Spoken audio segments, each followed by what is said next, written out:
Okay, so we're talking about respect, and when we're talking about respect, one of the biggest words that comes to mind is ethics.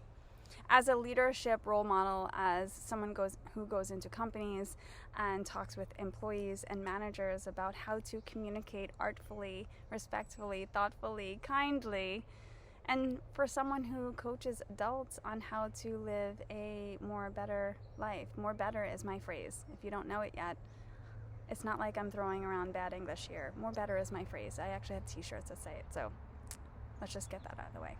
Next, when I think of the word respect, I think of the word ethics. And when I think of the word ethics, I think of my favorite writings of Plato and Aristotle. And when I was in college studying communication, and of all the media things that we learned, Plato and Aristotle and all of the classes and the beginnings of communication and the beginnings of persuasion and the beginnings of negotiation, they were the people who were right in the forefront of the idea of how to communicate artfully, kindly, and coming up with the idea and the theme of ethics was so big, right? So when you think about ethics, what comes to mind? Is it good actions? Is it the nature of human beings?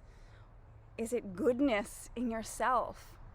The very art of being respected. So this is a wonderful theme to look within, to turn the searchlight inward, and to look at the way that you behave, to look at the way that you speak, and to look at the way that you listen. All of those different areas are a sign of our respect for others and our respect for ourselves. Respect is earned from people. And the more that we can find the idea of ethics and how we have and play out our role in this life of goodness, of the art of being a good person, the more we can understand why respect is one of the number one leadership traits and tools. And the reason why I bring that up is because some of us feel disrespected all of the time, but it's because of the way we speak. It's because of the way that we don't listen. It's because of all of the elements in between that gets lost in translation. So when you think about the word ethics, you think justice, you think temperament, you think good habits, you think goodness in general. And if you have the time to look up some things from Plato and Aristotle and the beginnings of communication and on ethics, you'll understand a little bit more about this theme of respect. And I work with so many entrepreneurs and so many clients who are out there struggling and building and growing, and it's not easy.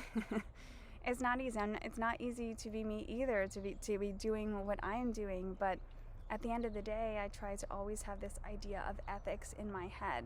If you're a leader of a business, a CEO of a company, whether you have many employees or one employee or one intern or one client or 50 clients or 5,000 clients, the idea of respect and ethics comes into place, and it's something that can be taught to employees. It's something that can be taught to teams and all of the people around us, maybe even in your household.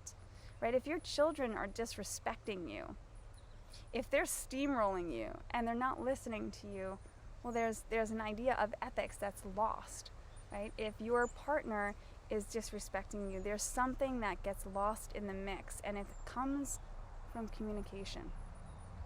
And communication can mean anything from the way that you behave, your body language, the way that you listen, the way that you show up in life, your habits, your rituals, your patterns, your reactions, right? Sympathetic versus the parasympathetic nervous system. If you're addicted to reacting, if you're addicted to control and demand or being right or doing things the same way all of the time, and not being open to the newness of people and situations and opportunities, you're going to feel disrespected a lot more, right?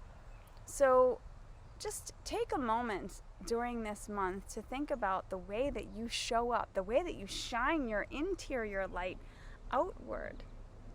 And this might bring up some not so great things of how you can actually be a better person. And as a woman who loves the idea of vulnerability, because I went through so many transformational moments where I wasn't a good person and I didn't have the tools because I didn't know the tools. I didn't know how to be better at the time. I didn't know how to not raise my voice. But I'm continuously trying to be the best person that I can, and I know that you are too. So think about the idea of ethics this month and bring it into your active life, into your romance, into your relationships, into your job, into the way that you write emails, into the way that you listen to your partner, into the way that you text or call people on the phone or answer the phone. And you'll see that ethics and respect are some of the greatest reasons to be a leader in 2021, in this very moment, on this very planet. Be a good person.